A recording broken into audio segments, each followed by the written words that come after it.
Three, two, one. 3, 2, 1, and we're live. Hello guys, welcome back to the XXL Podcast with myself, Drew Spenlove, and the one and only Joshua Eastham. We've got a really amazing guest on today. Hopefully we're going to have lots and lots of good chat. Her name's Amanda, but I will let her introduce herself. Let's get her in. Let's get her in. So ladies and gents, welcome Amanda Laws. Amanda is literally, here she is. Here she is. Just got to get that connected. Oh. How are you, all right? I'm all good. How are you doing? Yeah, good. Yeah, pretty good. So for those who don't know, Amanda's actually my extended neighbour. So you're kind of down the bottom of the drive. Yeah, your audio keeps cutting out. I don't know whether. Oh, It's like a test, is it? Yeah, test. Right, 1, 2, 3. Hold on. How's that? Is that better? Yes. You're there now. Yeah. I'm there now. You're there Fantastic. now. We're there. Yeah. Yeah, you're here, loud and clear. So, Amanda, just we were discussing this the other day. Me and Drew really wanted to get you on, whatever, just because we have great conversations. Every time we seem to talk, we end up laughing. Yeah, yeah, good fun time. So, I wanted to really, well, I think one of the we got so much to talk about. We got obviously a crazy list that we were talking about kind of over the chats. I think for the beginning, giving people an idea of kind of what you do for a job, because then it will kind of set the scene on probably where actually this conversation is going to go and give people an idea of basically the insight that we want to try and give these people. Yeah, no, of course. So my job is a learning support assistant, and that's within a reception class. And I've been working, sort of doing learning support assistance now probably for about the last 10 or so years within a reception class. And that's like a vital role, particularly with the little ones. So you are in the classroom all day long with these children. You're nurturing their environment, making sure, you've met every objective, every need, and making sure they're happy at the end of the day. And I absolutely love my job. I really do. You get so much from the children. In terms of feedback, and it's very honest feedback. Yeah, they haven't learned. I get that that filter. Yeah, The filter. or kind of the white lies that the mum and dad seem to put on their children that eventually cascades down over the years. Absolutely. Yeah, no, definitely. So yeah. So with your job, obviously you well, with the current pandemic, I think it's pretty fair to say everything's been locked down and things like that, but your current situation is that you're gearing up, ready to go back, right?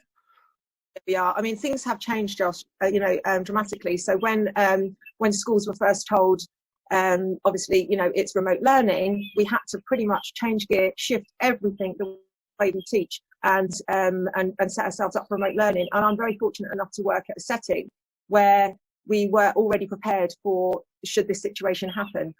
So in terms of my role, that changed dramatically. I suddenly found myself holding a selfie stick. I've never used a selfie stick before, but you know what? I loved it. Yeah. And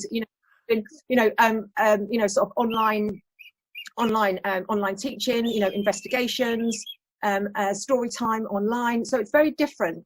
But you've got to be aware that you've still got those facial cues going on while you're recording. Yeah. Because that's what off, because if you're just sitting there reading a book, and looking so disinterested, they're going to switch off because you've still, even though they're not in the room with you, you've got to grab their attention. You've got to keep them there, So, the role changed dramatically from my point of view.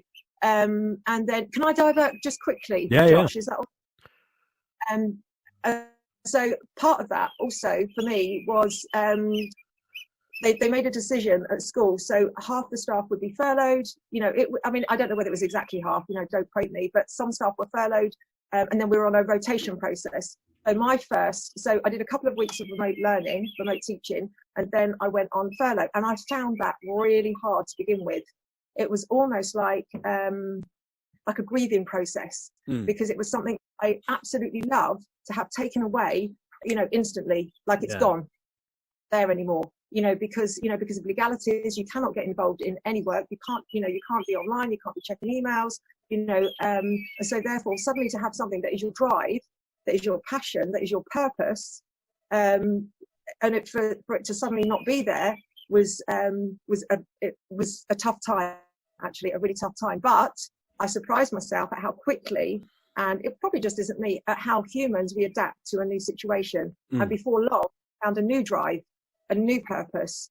And, you know, I found myself doing things that I'd never think that I would have the opportunity to try before. So actually, I've really, you know, although it was hard to begin with, I got myself stuck into it and I thought, you know, I can't wallow in this anymore. I've got to get on and do other things. And I've really enjoyed it. But now I'm back, like Josh. So now I'm back. So I've done my rotation now in school. So partly I do the key worker school and part working from home in terms of providing that online content that we need. And that content has to be very diverse, you know.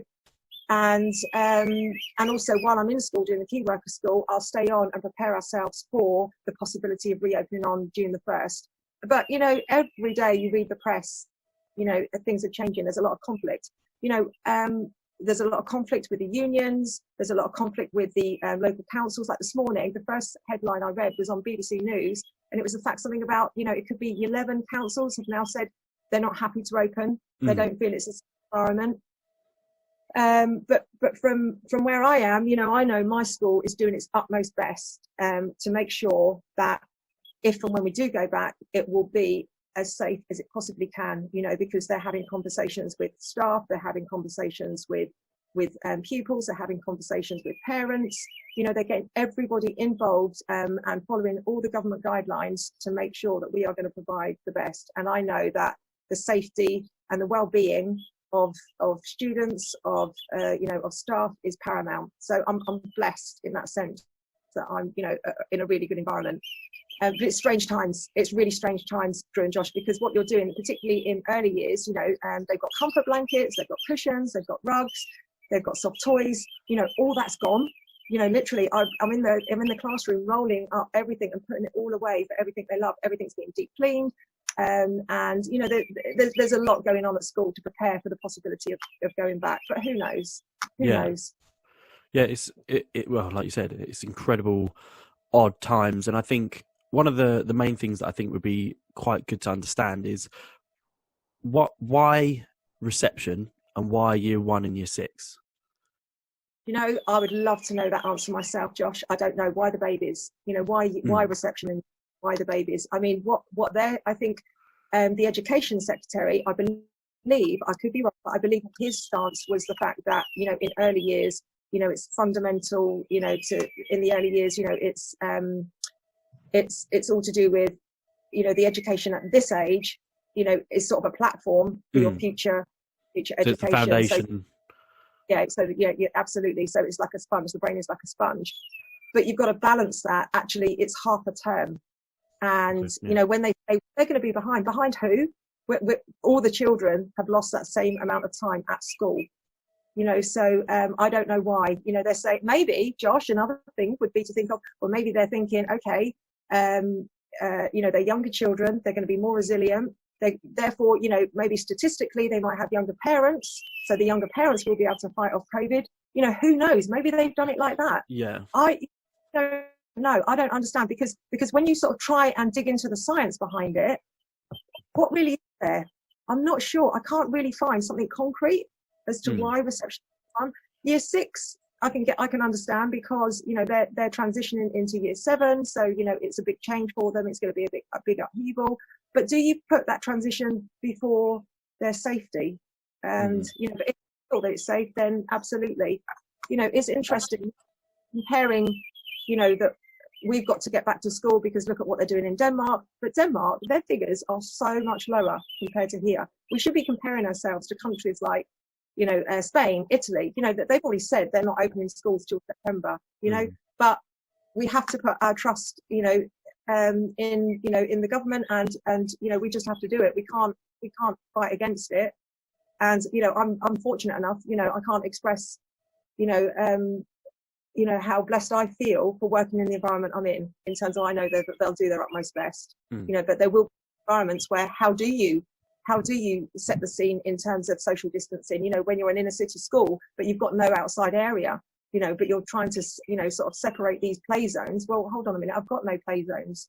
You know, there's also going to be, you know, perhaps, you know, children that are going back in reception, but because of the amount of children in reception versus the amount of classes available, you might be able to only go back, once a week. And then the rest of the time you're then working online or at home or whatever. And you just think that's a real disruption. And you've also got to think, the children, particularly reception in year one, they've been off. I mean, is it like 9 weeks now? I can't remember. Who knows? It's like Groundhog Day to me. That's a long time in their little life. So all of a sudden, they then got to go back to school. That's going to be tough going back to school, let alone going back into an environment that is less familiar to them. So, yeah. Drew, did you have a question? I saw you come. I was just going to say, as soon as I heard that it was going to be reception year 1 and year 6, I just thought they must have had ideas for putting guidelines in. But how? I mean, you couldn't think. Possibly, I think once you get to year 1 and maybe you're little bit more tuned into it, but like just the cleanliness of being at school when you're that age. Yeah, surely that word doesn't even come into their mind. Not, absolutely. I can't. Not even a thing. On me, and that's fine. That's that age. But you're right. Absolutely, you're right. They and they can't socially distance. They can't, be told to keep away from. We can be in our bubbles, which we're going to be, but in your bubbles, you can't. That's impossible to socially distance. And you're also right about cleanliness. We can only constantly remind them to wash their hands and be there as advisors and to support them. But you're absolutely right. They're coughing, sneezing. And sort of toileting issues that we have to deal with. They're babies. It's real sad. But there you go. We will do and do. Yeah, I think from my perspective, if I was a parent and I was thinking about, I had a child which was in reception or year 1 or year 6, they're saying, I think I would be kind of for it. And the reason that I'd say that is purely, I see them choosing those ages, especially the younger ones, is I'm probably going to butcher the amount of time you're in it, but you're going to be in your kind of schooling for probably 15 years. So to give them that first kind 16. of, is it 16 years? So if you're in education for that long, then we need to get those first 2 years kind of in to then know that this is the world you're going to be in. You're here to learn. You're here because otherwise, if they're not in the school, unless you've got a parent who's very sit down and try and educate them and really push, which I'm sure a big population is, it's very easy to start slipping, especially if you're trying to work yourself. And then if you're sending your child in say like year 2 or year 3, and they haven't really had 18 months of tuition, or even 6 months or 9 months, however long this may go on, they've maybe missed that initial. It's like trying to get used to going back into school again. So then they've been in and out. It was like a little holiday camp, where now it's that kind of trying to get them in and really show this is schooling. You're here for the next 18 years of your life. You're going through university and everything like that. So that would be my rationale as to maybe why they choose those years, and especially year 6, like you said, you're going on to secondary school. Yeah. You're kind of becoming more the teenager, the adult. What's that? Yeah, I think year 6 makes sense. You've got to prepare them for that, haven't you? They've gone from being the oldest in the school and sort of being. I think that was the hardest transition for me. Was obviously when you're in primary school, they're at the top, and then as soon as you go to senior school, it's like, I'm a little pile again. Yeah. So what you kind of mentioned about being furloughed, just kind of going back to that. How did that make you feel mentally? Obviously, it's Mental Health Awareness Month. It's pretty good to come in on this. It's been quite actually a big topic on this, especially, the whole pandemic, people's mental health and being inside and locked in. How did it make you feel? Well, actually, how did the pandemic make you feel being in the situation? And also then how did furlough? I guess the first instinct I had during the pandemic, but even right now, is to protect, and that is to protect, your families and, your environment around you. It still feels also surreal, the whole pandemic, because, at first I was like literally glued to the news. I had Sky News on the whole time, and that didn't do me any good whatsoever. I found myself, sort of the anxiety levels, were creeping up again. And I thought, actually, this is doing me no good whatsoever. And that sort of, and that has changed because, like I say, I think we've all learned to adapt. We've all learned to adapt to the situation, but it has taken time, certainly for me, to adapt. And I was having this discussion the other day, and I think, my girls, they're in their teens, and for them, they've handled it really well because, again, they're in their teens and they're probably thinking, oh, okay, this sort of thing probably happens once in a while. I've got to a certain age, a lot older than you guys, and I'm thinking, hold on a minute, I've lived this far and nothing like this has ever happened. So, it's really sort of taken me aback. And it's had its real struggles. There's been days where, I've had tears. There's been days where I've been so motivated. I want to get on and make sure that I've accomplished stuff. It's been very trying and very surreal. Sometimes it feels like I'm trapped in the Truman Show, or, like in this bubble, and, we're all being filmed, and it's very, very bizarre, and I went through a really difficult time when I was first, when this first happened and schools were told, actually, we need to sort of work from home. I'd already been home for 2 weeks because one of my girls had a temperature at school. So they sent me home and we all had to self-isolate for 14 days. So literally, I feel like I've been at home for about 18 months. Yeah. And mentally, I'm tired because I think I'm on high alert. It's that sort of basic survival instinct where you're on high alert and you're literally sort of looking out for things. Never did I think I'd ever have like this. I've got a holding bay in my kitchen, and it's when the post comes in, it literally goes in quarantine. And it's like, what day is it? Oh yeah, open up this letter today. It's been 3 days. Seriously, what is that about? But that's exactly what I'm like. When I get shocking, I'm washing it. I'm literally, whereas, other people adopt different attitudes, and that's absolutely fine. I think what you've got to do is what works for you and what gives you comfort and what makes you feel better. It's crazy times, absolutely crazy times. And, during sort of the last month, or last couple of months has been very difficult because, very sadly, my nan fell ill just before the pandemic.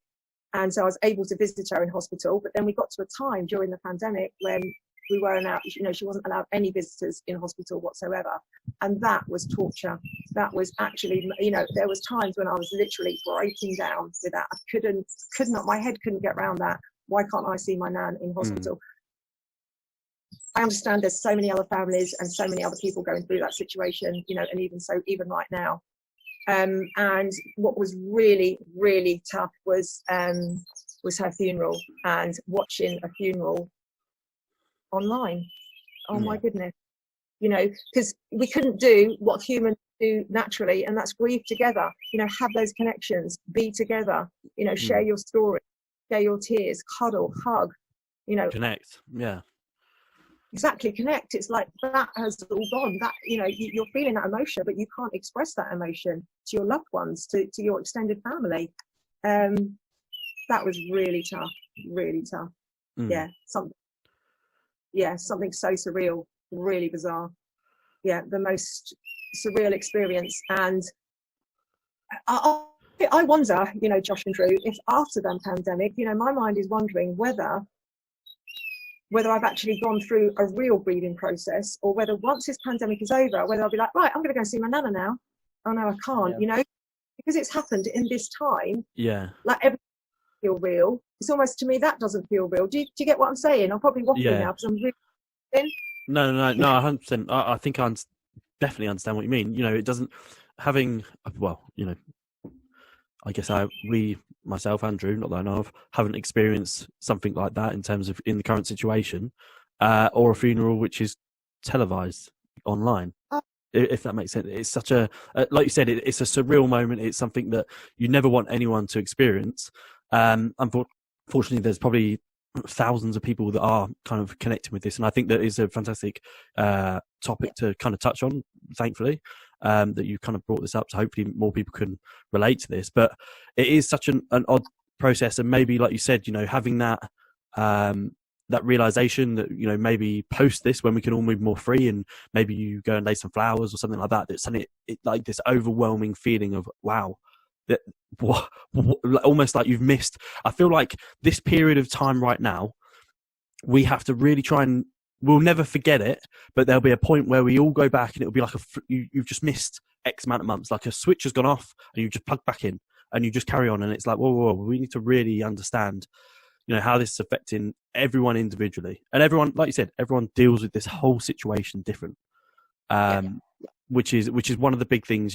People have opinions and they're obviously right to do so, but really, you know, people going back to the school, people could say to you, yeah, just go into school. And then there's people that I'm not sending my kids into school. So it's how people are just, they've got this kind of, and everyone needs to understand that. I think sometimes people are quite loose-lipped to try and project something, and actually maybe it's not the right time. And, you know, it's tough.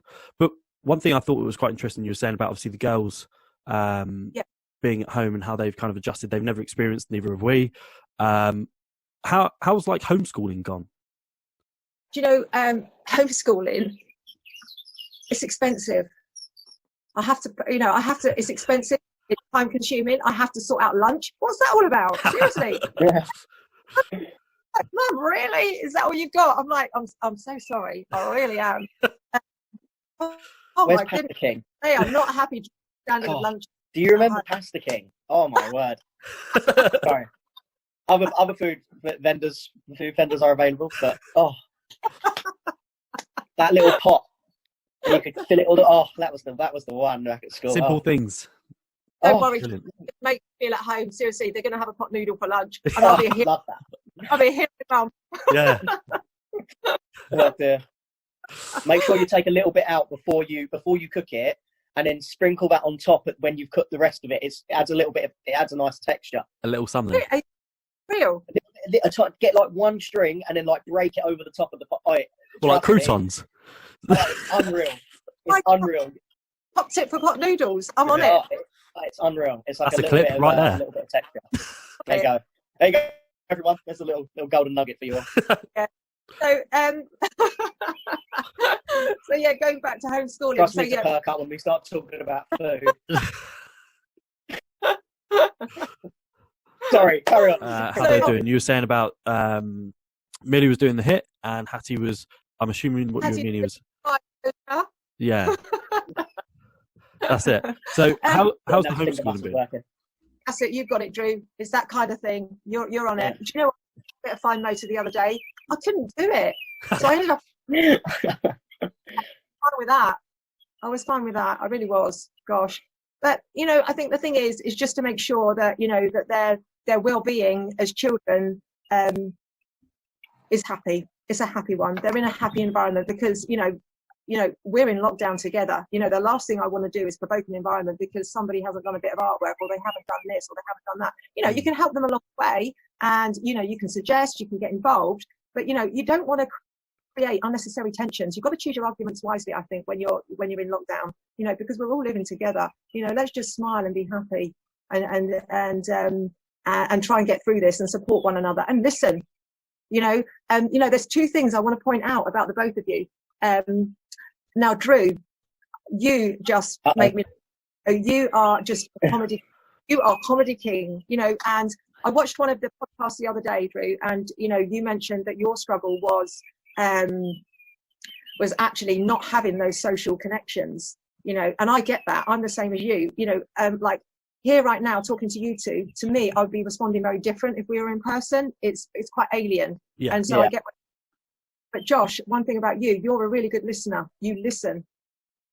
You really listen to what people are saying. And, that makes people feel good. That makes people feel important. So laughter and listening, they're my two things. Laughter and listening. Top two tips.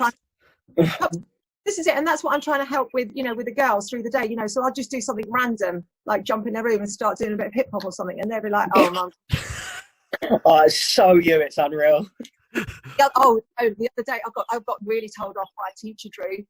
I was on my exercise bike, but I've got my little earphones in. Not that they stay in. They don't stay in my ears. I'm always like, I need the over ears. Anyway, that's another time.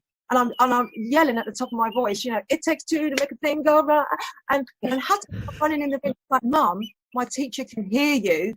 I was like, oh, it's into 80s hip hop. Come on. Yeah. Love that. Part of the curriculum. Why isn't it? Yeah. Why isn't it? The home education is, it's really hard on parents. Like I said to you, I'm lucky enough to have the girls, in a setting that have got a provision that is to me, top line, top level, really good. I'm really, really happy with what they're getting. Their education has not suffered at all. The has suffered is obviously the connections, or maybe that's me feeling that and I'm putting it on them, because when you ask them that question, Drew and Josh, when I ask them that question, do you feel that your connections and stuff? They're like, no, we've got FaceTime, and they're just so blasé about it because to them, they connect anyway of an evening, before the lockdown. Their meeting with friends was online. So to them, to me, like I said to you earlier, this is alien. To them, it's not at all. So they're like, yeah. So that's probably something that we touched on, to be honest, in another podcast as well, is that generational dealing with this. And I think that it's been a huge thing is seeing probably where myself and Drew, maybe a couple of years younger. To be honest, I think I'd probably draw the line at if you can drive. If you can drive, you have the freedom, and you don't know how much that is a freedom until you can do it, or until it's taken away from you if you crash your car or something like that. But that generational side is like for them, they've been brought up like, oh, yeah, I'll just see you online. I'll connect to you on there. I'll have a chat through the headset or I'll FaceTime you and stuff like that. So to them, there's no real difference. Maybe the small difference if they are at the age really to go to town, maybe go for a shop or meet up, go over to people's houses. So yeah, I think, to be honest, I'm very interested, or I'd be really interested to talk to, in a adult way, children, and talk about how they have coped with it. It's a hard conversation because I'd like to understand their mental health. Have they been panicked over this, and has that come from the parents, or has the childish kind of experience going through this actually been just kind of a summer holiday? In the sense of, I reckon they probably don't know any different. Yeah, right. I think you made a good point there, Josh, about instilling our fears onto them, and I think we're all guilty of. Like I just said to you, I'm worried about their connections, but if you ask them, they're not worried. So so don't push that. Yeah, and I've also got a 16-year-old brother, and the majority of his connections are playing Xbox, shouting abuse down the headset for each other when one of them kills the other. Yeah. So, that's the social aspect of it now. Like, other than seeing his girlfriend or whatever, majority of his connections or going out and playing football or whatever is all done online now. It's done over the phone or done on a gaming console. Other gaming consoles are available. Amanda, have you? This is something that just crossed my mind when we were talking about kind of parents and their habits or behaviour. Do you think, or are you wary of maybe you will be once we talked about this, is when you have that isolation point where the post comes in, you've got to be careful, leave it, then you've got to clean it, and then do you think that could instill, if the girls see it too much, an OCD trait or anything like that? Or do you think, it's a weird thing. I was just thinking then about if I start, if you're told it that many times and then people start making you do it, and whether that then becomes something that actually people are going to really struggle post this whole thing over. I think you're right. And particularly, if you've got OCD already, my goodness, how you're coping in this pandemic, is remarkable. But you're right in terms of what other children see, what they see visually, what they're taking on board. I think you have to be very mindful. So, like I said to you, I joked about my holding bay. Well, I do have a holding bay, but how we manage it at home. So if, for instance, the girls have ordered something online that they want, okay, you know what, we'll open it up and, Dad will open it up, drop it wherever, just open up the packaging, and then the packaging goes straight in the bin, and then wash our hands, and then that's it. Then they're not getting sort of wound up with the whole situation that they've got to wait 3 days for something that they really wanted, So yeah, you're right. It's not to instill. We've got to be very mindful that we don't instill our fears onto our children. But likewise, we've also got to teach them during this pandemic. We have got to be, sort of pretty clued up as to how we could possibly catch it, and therefore sort of looking after the environment and looking after ourselves. So it's getting that balance right. Yeah, we've got to get. That's a fine line. Yeah, and really I think it's it could be an age thing as well. Like you said, year one and reception, those kind of age. So I imagine they're like 4 and 5, 4, 5, 6. That their minds are sponges, so they start watching. You don't realize how aware they are of what you do, and then they become mini you essentially, don't they? So if you have this panic over you, you're born with 2 fears: 1, falling, and 2, loud noises. The rest you pick up along the way. So I think that's a real key point, is where your girls are concerned. They're older. They're old enough to understand what the pandemic is. They're old enough to watch the news and see, wash your hands, do this because you can be dangerous. Fine, not a problem. But it's those younger years, that could be more affected by the behaviours.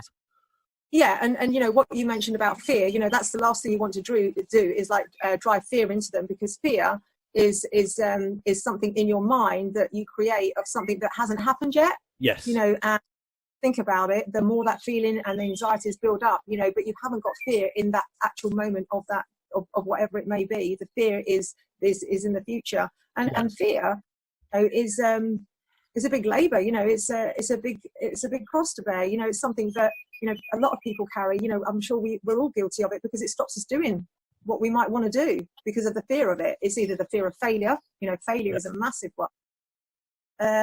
So the last thing I want to do is sort of drive fear into my girls about anything around them. You know, I want them to feel comfortable in their environment. Like I say, we're all at home together at the moment, and you know, I want it to be one where they can look back and reflect and think, actually, yeah, you know what, we got through it. We got through it, and we had fun. A crazy thing. Oh yeah. You know, I'm introducing them to like load of old 80s movies and 80s music. I love it. Literally, I'm living the dream. I'm like, come on, go watch this. Bit of Eddie Murphy. Yeah. On, bit of Would you say it's been a real good time to actually really connect with them? Oh, for sure. At 100%.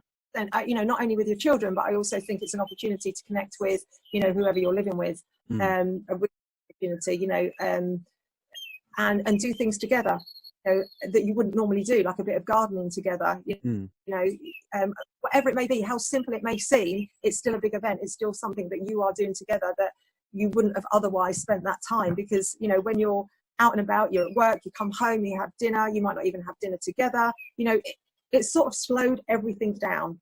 Does that kind of make sense? You know, slowed down. Like, we're now eating dinner later, you know, at sort of 7 o'clock. You know, I'm doing a lot more scratch cooking because actually I'm really enjoying doing that. You know, I'm doing a lot of baking, you know, and the girls might come and help me. They might go, Mum, can we do this, do that? I'm like, yeah, whatever. You know, there's no time pressure, and not to have that pressure has actually been really nice. So that's one good thing to come out of this all, is not to have that time pressure, and to have that more time to relax. And again, that goes on to sort of practicing being quite mindful of your surroundings, you know, and absorb the moment that you're in, rather than sort of head and thinking, okay, well, tomorrow I've got to do X, Y, Z, I've got work, I've got to get up at this time, I've got to prepare for that, I've got to make sure the ironing's done, or washing, whatever it might be. You know, right now, actually just take a step back, because you know what, the washing will be there tomorrow, it doesn't matter. Just chill out, you know, take the time.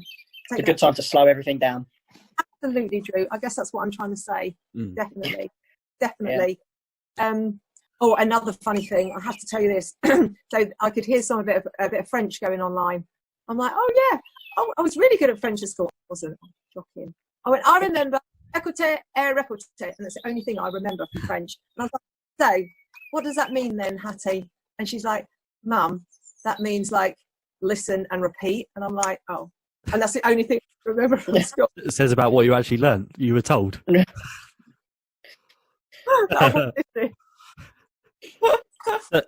the learning, French, what subject? Yeah, on the learning basis, talk us through how the school's changed, and what when you went into school. Obviously, we've got 11 days till they're potentially talking about them opening. So, what's it been like? Because I know that we had a brief conversation the other day, and you were telling us about what it's physically like to be in there. Paint everyone a picture.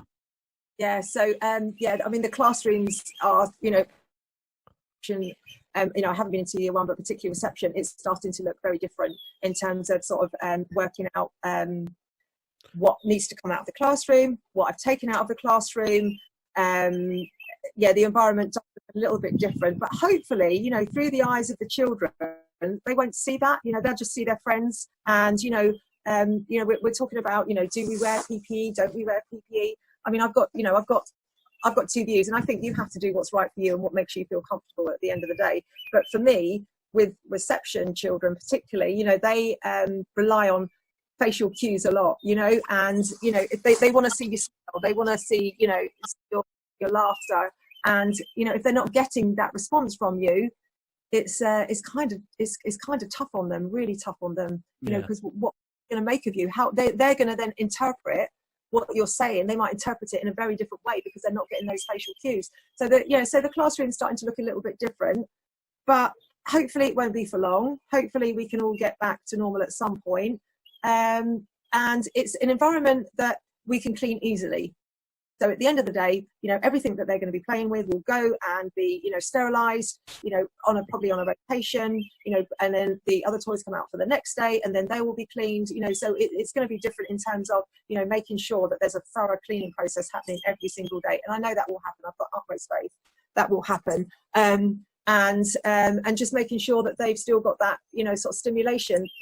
The only good thing at the moment is obviously, with the season that we're coming into, sort of the summertime, hopefully that means that we can get them out a lot more outside, so we can do a lot more outdoor teaching. So we'll be looking at doing sort of artwork outside. We'll be looking to do sort of the forest school.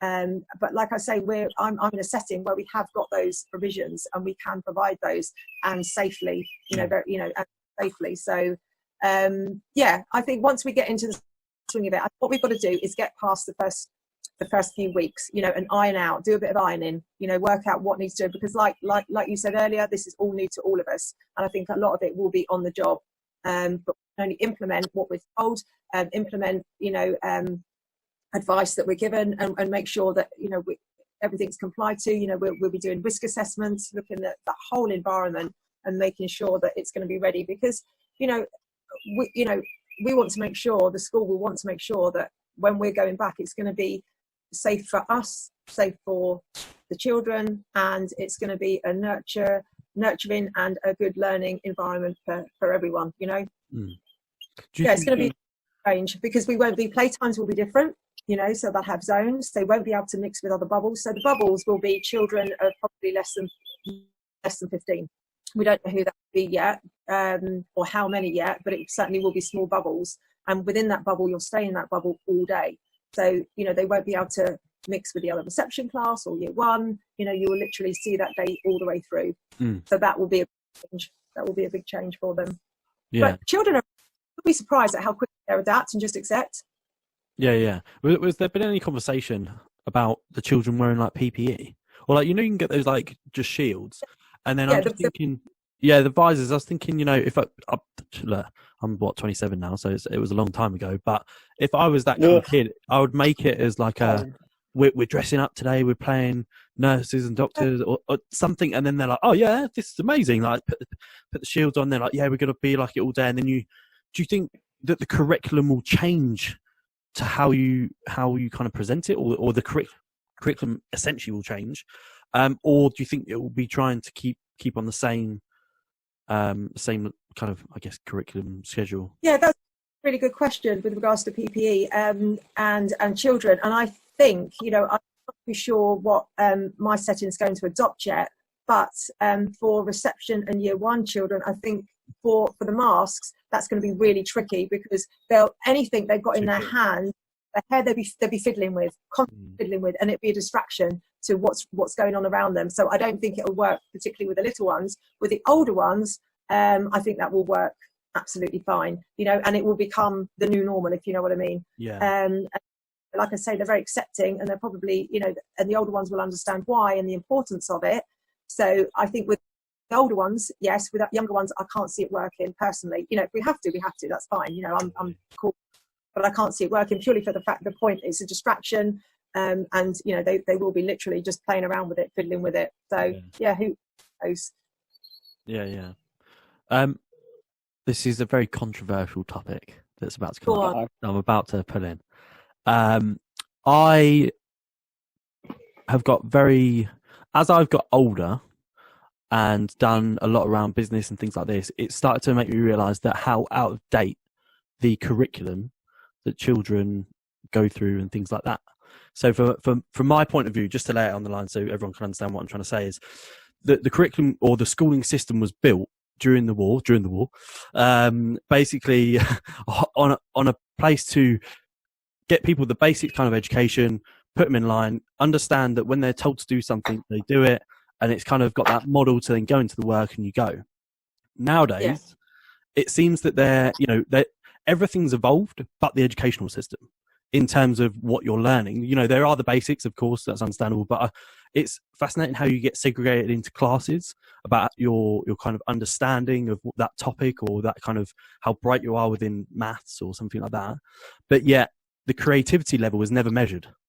And that's something that's actually become so much more apparent to me, is actually some of these kids are incredibly creative, but there's no way of measuring it. But they get segregated for just a test that basically they got something on which maybe they're not that good at.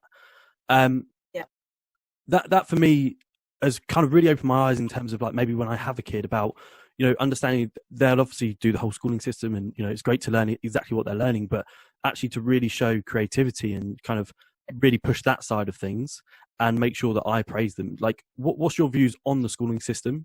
Have you got any like that maybe a slightly different? I appreciate your job and everything like that. You know, you probably live by it and stuff like that, but I thought I'd put the topic out there. Yeah, brave man. The brave man. But no, Josh, that's a really, really good question.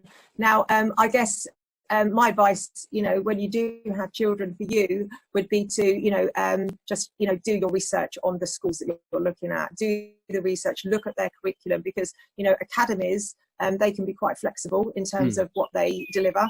You know, obviously private schools, they can be very flexible on, you know, what they deliver.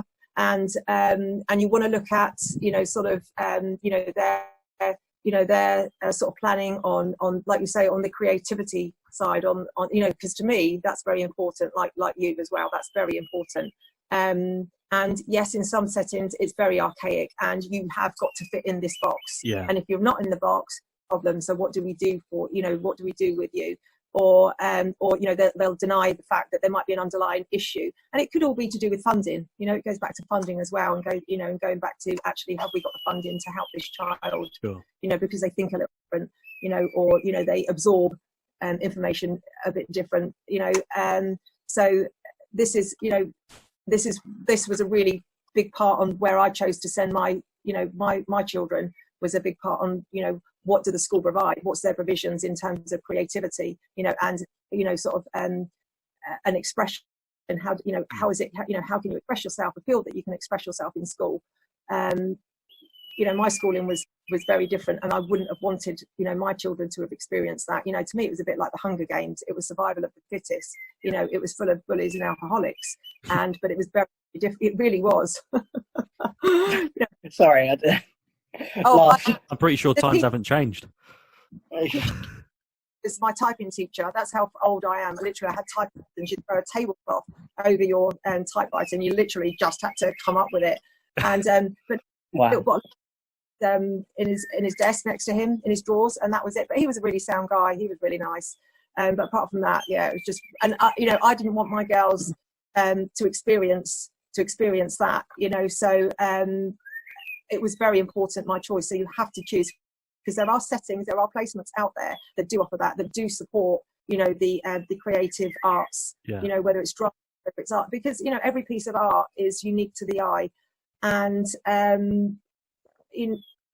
I guess, again, you know, where I work, you know, everything is appreciated in terms of everything you've got to say is listened to, everything you do is valued. It's all about being valued, and actually making sure that you as an individual is nurtured and is nourished, is fed the right information that's going to make you grow. You know, because, you know, just because you're good at maths, you know, it shouldn't earn you it shouldn't earn you this place in this top school. You know, well, what about if, you know, you're really good at, you know, sort of the arts and the creativity side of things, you know, and you were talking about things being measured, you know, so I take some classes down to forest school. I'm a forest school leader as well. I've trained in forest school, and that to me is amazing, because, you know, what you get back from the students down there, how do I measure that in a classroom? You don't. How do you measure the creativity? You know, because you might get somebody go down there and they can build this most amazing den, but yet in the classroom their struggle.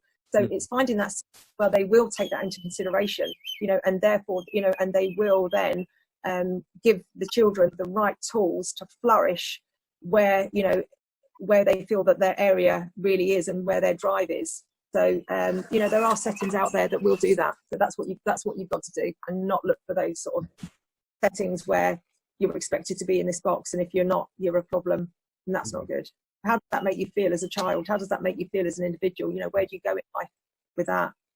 Not good. It's the same sort of thing with when I look back at it at the time, I probably didn't care that much, but sets for individual subjects and what set you're in for what level, like at the time I probably didn't care, but now I look back at it and I think I wonder how everyone else feels about like being in a specific set because of your ability, which I know is it has to be like that, because obviously you're going to be earning different. Someone who's in, I don't know what they call it now. I don't know if it's still done in numbers or letters or whatever it is.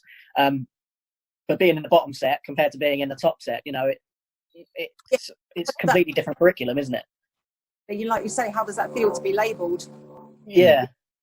So I think if you've got a school that's got a really broad curriculum with, you know, a really good variety of stimulus, that's where you'll find that those children will flourish, that they will be able to come alive and be able to be themselves, you know, because you shouldn't be in an environment where you feel that you can't be yourself, that actually, I am struggling with this, you know, I'm not good at English, but hey, I want to write a book, so, you know, let's do it, let's go for it. I've got the imagination, I've got the creativity to come up with it. Well, exactly, you know, so you could be at a point where, you know, your spelling's really bad, you know, so therefore, instead of, you know, writing the word, I don't know, humongous, you know, although that's in my brain and I want to write that down, that's in my story, that's in my language because you've got strong vocab, but because of your spelling and what they're looking for marking wise, I just write the word big because I've spelled it correctly, so therefore I get a tick. And that is such a shame. You should be able to just on there, you know, what's in there, just right, whether it's right or wrong, the spelling. Let's not get down to the nitty gritty. Let's have a look at that content. Let's have a look at how well that story is, you know, the imagination within that story. So that's, and you know, I wish that was how it was looked at. Oh gosh. And in some schools, so much better. And in some schools it is now, Josh. It's Josh and Drew. It's a real, you know, breath of fresh air, particularly where, you know, like I say, my girls are at the moment. I do hold faith. You know, I am very lucky because they are at a school where, you know what, don't worry about the spelling, just write what's in there and then we'll worry about that later. And that's brilliant. That's exactly what I wanted. Yeah, I think it's a huge thing. And like you said, Drew, you know, right now, probably, you know, it doesn't really matter too much to me or you or, you know, other people. But actually sometimes, you know, that could stem something in your mind that, you know, is a negative when you are, you know, and I think it's got to be mindful of the conversation that teachers maybe talk about, because sometimes, you know, say you're in a middle set or whatever sets there are, and they say, oh, you know, if you're doing pretty good or something like that, maybe you could go into the top set, and suddenly there's like, oh, there's a top, not set 1, set 2, set 3, and like it just seems like maybe the words that they choose or the language that's chosen, you know, could have then lasting effects on how someone, you know, if someone's not the best at academic, but they've got a huge creativity, you know, side to them, of they've got an ability to build or visualize or co-create or something like that. But yeah, that's kind of not measured in some schools, like you were saying, leaving school and then being like, oh, what do you want to do? And they've been just told, well, you know, you're not exactly great at this, or you've not got good grades for this or this. Like that could surely damage someone, you know, mentally and kind of, actually not even that just damage them, but like almost put a noose around them and then hold them back. Like there's so much potential if you let this person really find who they are and stuff like that. So like you said, it's down to the schools. It's just, you know, take your time. You know, because it will, you're right, that will just stunt your growth. You know, it will mindset growth. It will stunt it, you know, it really will. And it's just, you know, it is long lasting damage. It really is, just to be told, you know, all day long that you're actually not good at doing this or you're not good at doing that. You know, well, rather than focus on that, let's focus on what you're good at, you know. Yeah, what did you get right?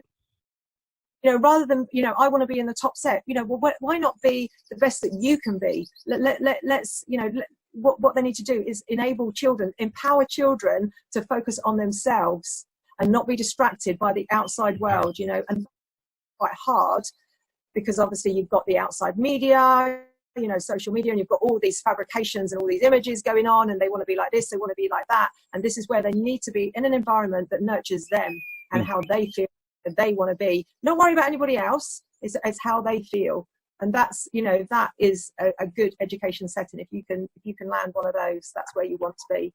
I feel like you can gauge where someone's going to be academically, like after primary school. Like that's where it gets set in stone of where you are going to be academically. Don't get me wrong, it's going to get harder and harder as you go through the years.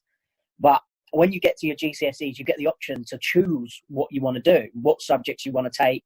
Same as A levels, you get to choose what you want to take, and because you're good at that thing, I know it would obviously take up a lot of resources, but could you imagine if they were given that opportunity straight out of primary school to take the subjects that they really enjoy doing, like straight from year 7 going up to, and imagine how much better you'd be at that subject when you came to leaving as well. Like, I loved what I took as my choices, but if I had an extra 3 years of learning them things, I could have been doing something completely different right now. I mean, don't get me wrong, there's always going to be the subjects that you need to learn, like English, math, science, whatever, but that's a really if good there's point. not an interest in certain subjects, don't get me wrong, learning in languages is very important, but if it's something you just don't get or something that you just can't do, why wouldn't it be worth using that time to put towards something that you really do know or enjoy? I agree with you, particularly on languages, Drew. I just think at the end of the day, if you're struggling with languages, and you're told that you've actually got to study, like 3 languages, where are they going with that? What are they trying to do to that poor child? Oh my goodness, actually, because it could be that you've got something else going on. Like it could be that you're dyslexic. I'm having problems spelling in English. How am I going to spell in German? How am I going to spell in French? Got all these worries going on, and that's where they need to strip it back and think, right, what is best for this child? What is best for this child, And at the end of the day, when you're taking GCSEs, do you really need to take, if you're no good at languages, do you need to take a language? Because it's a bit like, right, because what might happen, say that child might end up moving to France, and actually they become quite fluent in French because they've moved there. So later on their CV, you've got, for instance, okay, so somebody's got a GCSE in French from 10 years ago, but this person hasn't got a GCSE in French, but they've lived there and can speak fluent French. I'll probably employ that person. Yeah. Like qualification to speak a language. I mean, I'm sorry, I've probably spoken out of terms, but, that's how I feel. Yeah. I'm very conscious of time. That's if you're struggling. Yeah. Sorry, Drew. I was just going to say, I'm very conscious of how long we've got left. Okay. I don't know how long we've got left, Josh. 4 minutes. 4 minutes. Okay. There's some. Go on, Amanda. What were you going to say? Another thing that I'm really struggling with, just going back to the school side of things. So, like I'm going back, I'm looking after, sort of other people's children, 4 and 5, which I absolutely love. But at the point that we're in at the moment, I can't see my granddaughter. Now, to me, mentally, it's like, hold on a minute, I know I have to do it. I get that. I get the rational side to it, but my emotional brain wants to go, hold on a minute, what's going on? It's all a bit. You were just saying about, obviously, really you have a granddaughter, and yes, unfortunately, the situation, you have the ability to go, or you're being kind of persuaded nicely to go back to school and start looking after kids. Told. But yet you have a granddaughter that you can't see, you're kind of not allowed to essentially kind of meet up with. So yeah, how's that made you feel? Emotionally, that's a sort of a struggle I have on a daily basis, because as soon as we got the news that, like reception's opening up, I'm thinking, okay, so the government are happy for me to go and spend time with with my class, and absolutely I'm happy to, and I want to get back there and help those children and do what I can, but on the flip side to that, well, why can't I therefore see my grandchild, and I'm thinking, well, why haven't they done this a little bit different and opened up sort of the lockdown in a different way? But I'm sure they know what they're doing. Who knows? That's an emotional struggle. The only thing I would say is that her mum is incredible, and she's the most wonderful person I could possibly have in my life, because she constantly rings me, FaceTimes, pictures, videos, so I have got that, I have got that contact, but it's not the same as just being right. Oh, she's not there. There she is. Hey. Oh, Sunny's on. Shades are on. Shades are on. It's getting serious now. Oh, we're moving. Oh, where are we going? Nice. We're in an exotic country right now. Looking at what lovely. God, you look like you're in like Zimbabwe or something like that. Have we got audio? Oh, the audio's off. Oh, she can't choose on the glasses. Oh dear. She's back. Well, Hey! there we go. That's No, all going in. We're not My sure iPad what's going got on. too hot. My Oh, too iPad hot? got too hot. Yeah, it was like the temperature. It was like, oh, too hot. I'm like, oh. Yeah, no good. No good. Brilliant. Okay, cut. Take two. It's a nice editing for you, Josh. Yeah, we'll edit that out. We'll sort it Okay, out, we'll sort it out. so We'll edit it out. yeah. So yeah, you were literally just started to talk about how amazing your daughter-in-law. I don't know how you. Yeah. How amazing. Her name's Bella. I see her as my Bella, daughter-in-law. Bella's mum. Is it? No, wait. Arabella. Arabella. That's the one. Arabella. Yeah, no, she's incredible.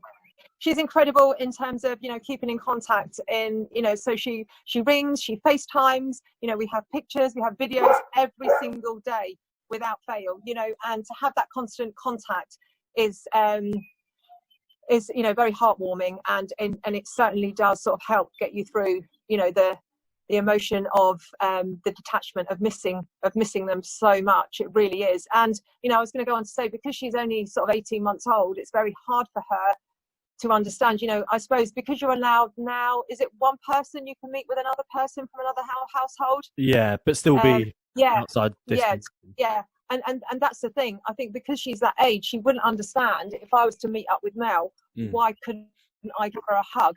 Why couldn't I cuddle her? And I think that would be so emotionally traumatic. It wouldn't do her, any good at all to sort of take that approach. So no. So that's a struggle, but it is what it is. And, there's so many families, in this same situation. Sorry, I think I'm spitting now. I'm so sorry. It's like I've got my braces in and I thought, is that rain? No, it's me spitting. Seriously. Jesus. Look at me rain. Look at this sunshine. Good times. Oh my gosh. I'm literally I've just given myself a wash.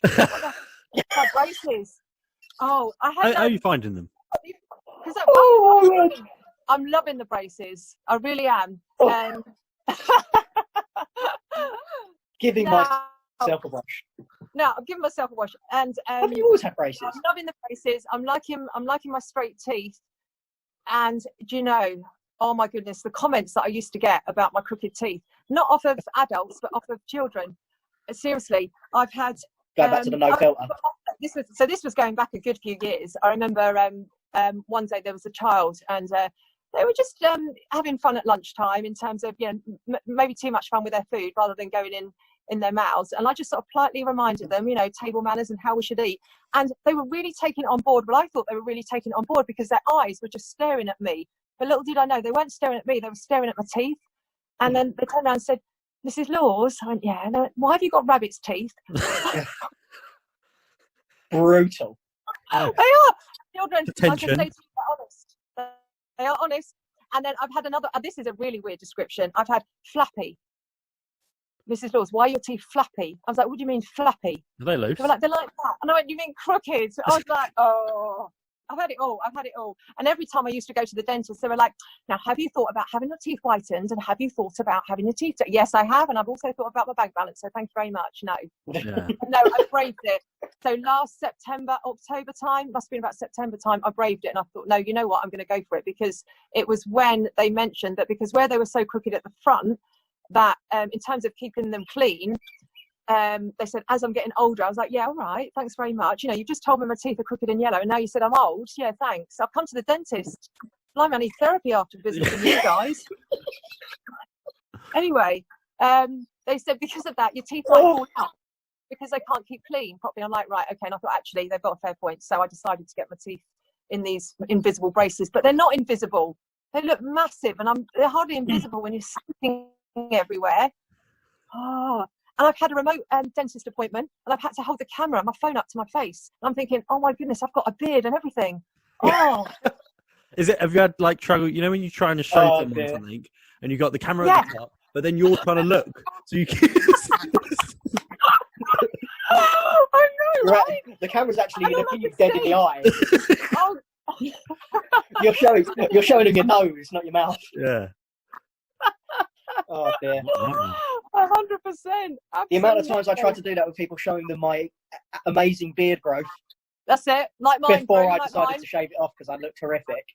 I was trying to do that, but showing people my nose and my mouth. But I'm trying to show the beard, but while looking at the same time. They're just being I love that.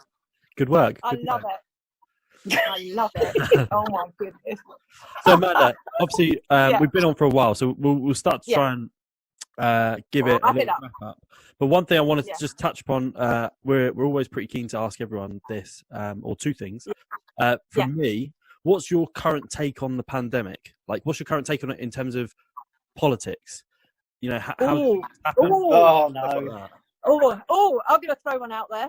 Yeah. This is a question for you two. So, do you think at the moment that the press is being manipulated by the government? And the only reason why I say that is because on Facebook, there's so many people, like friends and family, that are putting, their feelings of going to visit the local park and how packed they are and blah, blah, blah, blah. And, how, all these current guidelines, seem to be broken by so many people, but yet that's not appearing in the press, it just seems to be the press at the moment. I don't know. I think there's a little bit of control going on with the government and the press. I could be wrong, but it just appears that that's not in there. That true story. I don't know. Yeah. Josh, I'll let you dive into that one. Yeah. I get what you mean. I do get what you mean. It's, you know what? I think there's probably elements that they want to sell good paper, but also there's so much information that they're trying to get across, maybe in these daily meetings and stuff like that, that becomes like the main headline. And then some of these things where people are kind of breaking. I do think the current situation, my personal opinion, it changes daily, as I'm sure everyone else. It does. Yeah. My kind of main drive now is for the economy to get going is pretty key, and it's on a fine tipping point right now. We're right on the fence. We could step either way, and it's gonna kind of, well, either way is a bad situation, really, for their own reasons. But I think it now needs to be. We're all adults. We're all old enough and smart enough. Take it into our own hands, and the government turn around after this kind of July and say, "Look, we are leaving it up to you. If you can work and you would like to work and you feel well enough, go to work. If you feel ill, stay at home, as as common sense would say.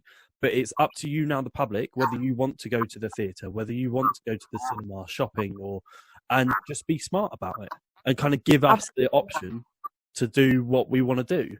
And I get that people would say, well, but you might go out, you might catch it or spread it. Well, if you're asymptomatic, you will never know if you've ever had it or anything like that. So, I think the whole point of this lockdown was to basically slow the rate so the NHS can cope with it. But it seems that that's been forgotten, and now it's until it collapses completely to very, very low. And the NHS is, I don't know the exact statistic, but there's a lot of room in the NHS to be able to cope with it. So I don't know how low they want it to get before they start.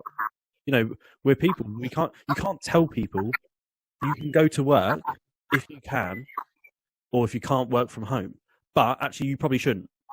Like, you can't do that. You can't tell people what to do. You should tell them, to make their own decision. But that's kind of my personal thing. And I think slowly more and more people are starting to come across to this understanding of actually I need to make my own decision. I mean, you're right. The government's at risk of treating, they probably already have, the government's making a massive risk here about treating everyone like children. And people will start to really dislike this.